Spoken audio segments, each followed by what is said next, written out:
In this video, let's set up our first campaign in our ad on TikTok. So I'm in the TikTok ad manager. When you're creating a campaign, you want to always create a nice descriptive name for the campaign, because over time you'll have many campaigns and you want to be able to recognize your campaigns quickly. So in this case, I'm going to name my campaign the same as the song that I'm going to be promoting. So I have a song that I released recently. It's called Guardians of Souls, and I want to promote that one. So I'm going to make a obviously easily recognizable campaign name.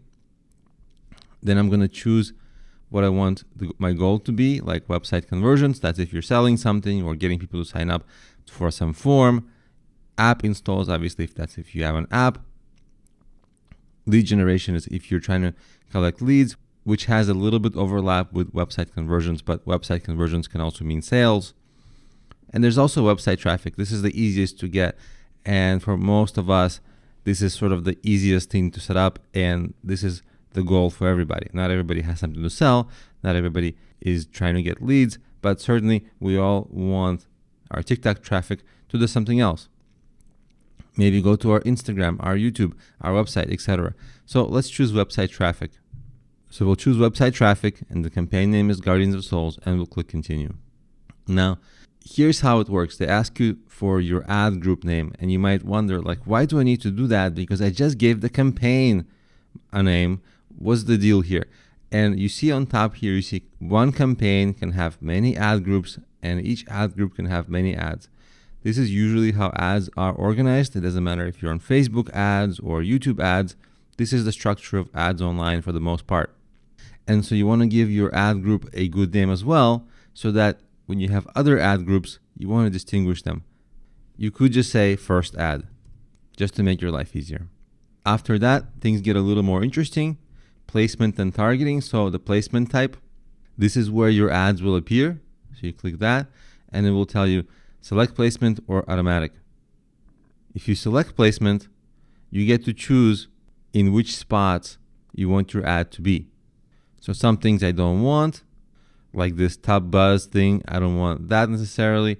I just want it to be on TikTok, right? So those might be less effective for me, I think. So I'm going to select not to have them. Great. Location.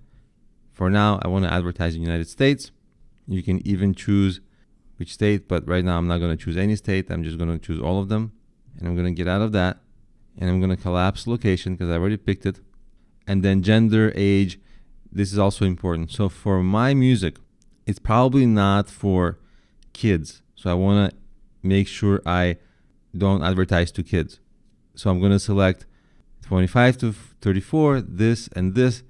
And I don't know if I want the older demographic, because that can get much older, like in the 80s, people who are 80 and over. I don't know that my music will just resonate with them. It's nothing wrong with them listening, but I just don't know if it's for them. I don't know if it's for their taste. And same thing for younger people. Maybe it's not for them either. I'm happy if they listen to it, but I think most of them would not enjoy my music. I hope they do, of course, right? We all hope everybody enjoys what we do. But realistically speaking, in this case, if you advertise to the wrong demographic, you're losing money, right? So you want to have your ad dollars go to the most effective traffic. And then languages, we'll just do English. And then you also want to get into show more options, because this is important, right? I want people who like music, because if somebody doesn't really like music, for sure they won't like my music. They're just going to have limited interest. So we don't want that. So let's look at interest and behavior. So in interest, we can have, let's say, entertainment and music. That's just in my case. For your case, obviously, it would be different. And I want to see, can it get granular enough?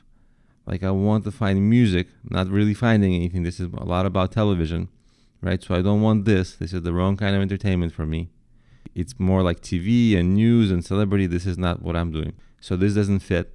And if something doesn't fit, you just want to leave it, because you're just going to waste money. And also what I want to point your attention to is, in this news and entertainment, right? If we drill down, and if we drill down in culture and art, let's say, and under culture and art, there's music. You could say, oh, music, yeah, like that's what we should select, right? But there is a billion genres of music. There is very little chance that a person who just likes music likes my music. So we want to leave that alone for now. So let's look at categories to see if there's anything closer.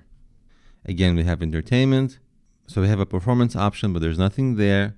Then talent. Okay, singing, dancing. Maybe there's something under that because I'm singing. Maybe the singing and instruments. Okay, perfect. So we got that at least. Still, we don't know what the genre is, but at least it's a little closer. Then we want to choose what action people want. So we want them to take action like comment, shared, obviously. Watch to the end, like.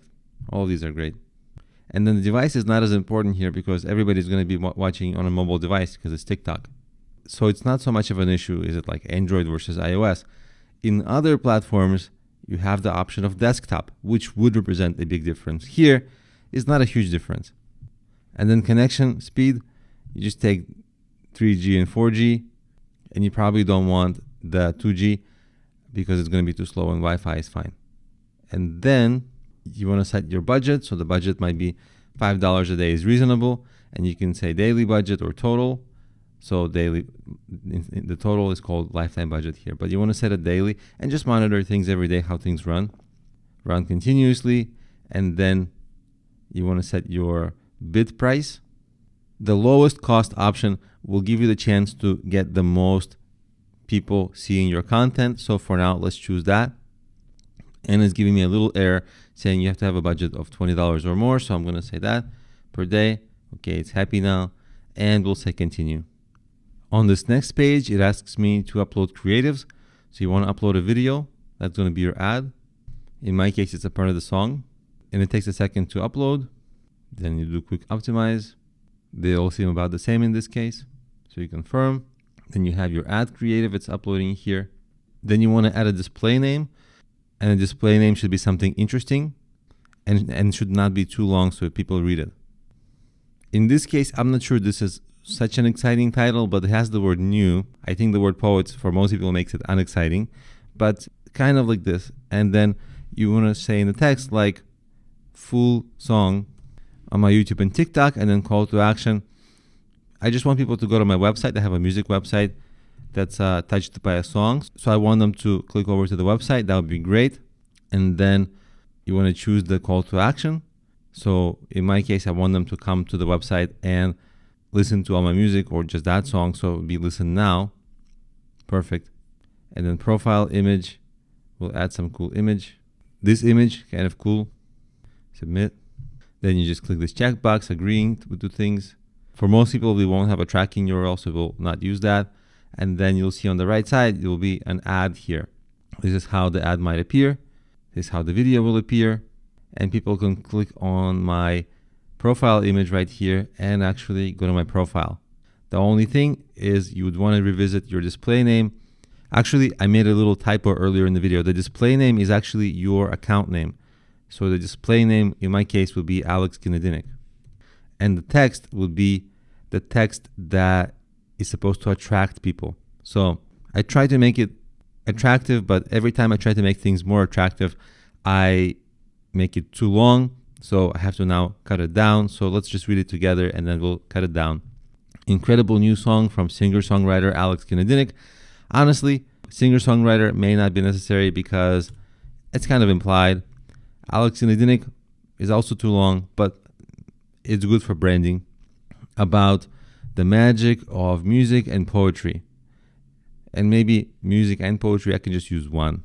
Let's say music, because for most people these days, people don't really love poetry. And the word incredible can be more interesting. It can be touching. It can be heartwarming, inspirational, something that is closer to what people want, something a little more specific. But let's go with touching for now. And we'll submit. Then it asks you for payment method. Luckily, they take PayPal. It's easy to set up. You submit that. Then they ask you to log in. I'm just going to skip the login here because I don't want you to see my PayPal, obviously. Once the payment is connected and everything is fine, it's going to say your ad will be in review. You see right here, it says not delivering, but under that it says in review. And it's going to stay in review for 1 to 48 hours. And then you want to check back here. If it's good, it will run. If it's not good, it will give you some error message to see what you need to fix to make it good and to work in their system. But so far, we've set up an entire ad from A to Z in this video.